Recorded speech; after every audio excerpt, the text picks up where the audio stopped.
Podcast.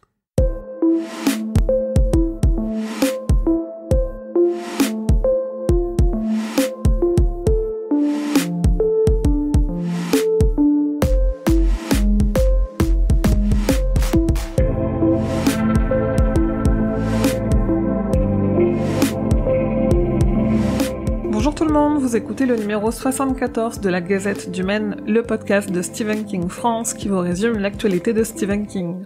Je suis Émilie et je suis très heureuse de vous emmener avec moi en balade dans le Maine pour vous conter les nouvelles informations depuis le 9 mai.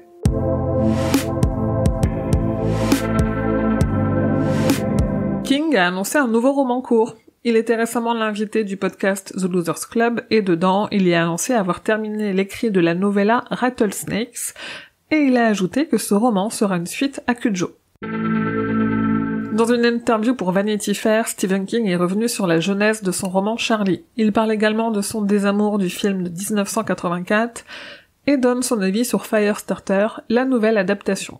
Il en profite par ailleurs pour partager quelques infos sur Fairy Tail, son prochain roman à paraître en anglais en septembre. Une interview que je vous ai traduite en intégralité et qui est donc à lire sur le site. La nouvelle My Letty One vient d'être publiée seule chez Albin Michel. Vous le savez, je vous en ai assez parlé les semaines précédentes. L'éditeur continue de publier du King dans sa collection Wiz dédiée aux ados, et on a appris que la prochaine histoire sera la nouvelle N, parue dans Juste avant le crépuscule, qui sera disponible le 28 septembre 2022.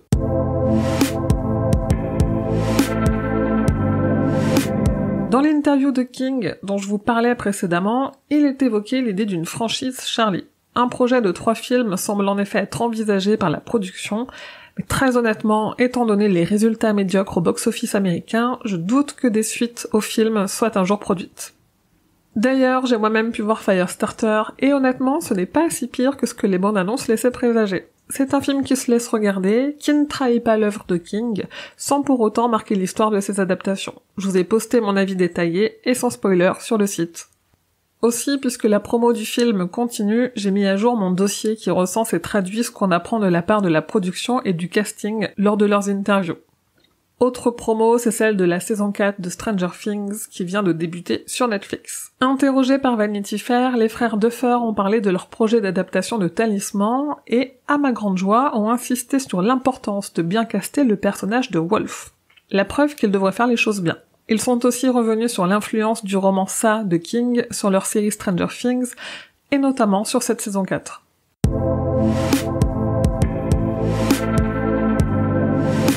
On a évidemment beaucoup parlé de Charlie ces derniers temps, mais pour moi, parmi les sujets qui ne sont jamais assez discutés, il y a La Tour Sombre. Si je me félicitais que l'équipe du Kingcast ait posé à King des questions sur la tour, ce qui honnêtement n'arrive jamais, un podcast francophone a réussi à y consacrer près de 45 minutes. Je vous invite donc à écouter le dernier épisode du Contrecast, dans lequel Zéphiriel parle avec émotion, passion et sans spoiler de sa lecture du cycle de La Tour Sombre.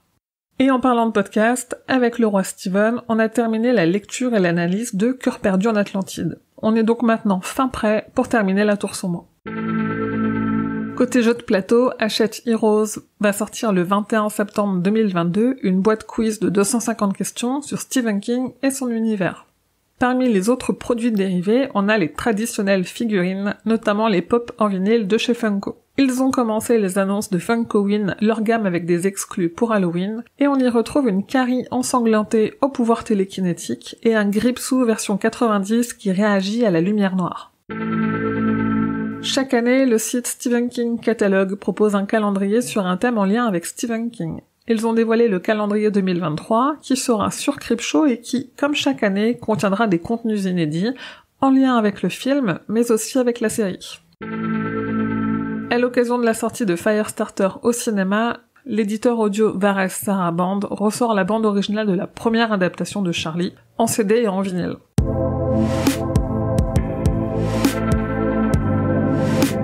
La grosse échéance de l'agenda, c'est la sortie en France du film Firestarter, la nouvelle adaptation de Charlie, qui débarque le 1er juin dans nos salles de cinéma. Le 15 juin, le recueil Le Carrousel Infernal de Joe Hill sort en poche avec 2 nouvelles coécrites avec Stephen King, Plein Gaz et Dans les Hautes Herbes.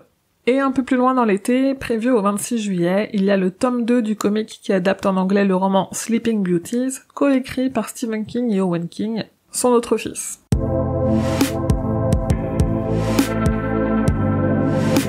Et voilà, c'est tout pour la gazette numéro 74. Merci à toutes et tous de m'avoir écouté, j'espère que cette gazette vous a plu. N'hésitez pas à parler de ce podcast à vos amis fans de lecture, à le partager sur vos réseaux sociaux, et si vous avez une petite minute, mettez 5 étoiles sur votre appli de podcast, ça lui permet de se rendre un peu plus visible et d'arriver jusqu'aux oreilles d'autres fans.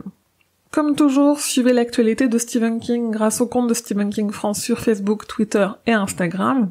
Et si vous souhaitez venir échanger avec d'autres fans, vous pouvez venir sur le serveur Discord Stephen King France et sur le groupe Facebook. Je vous mets tous les liens en description de cet épisode.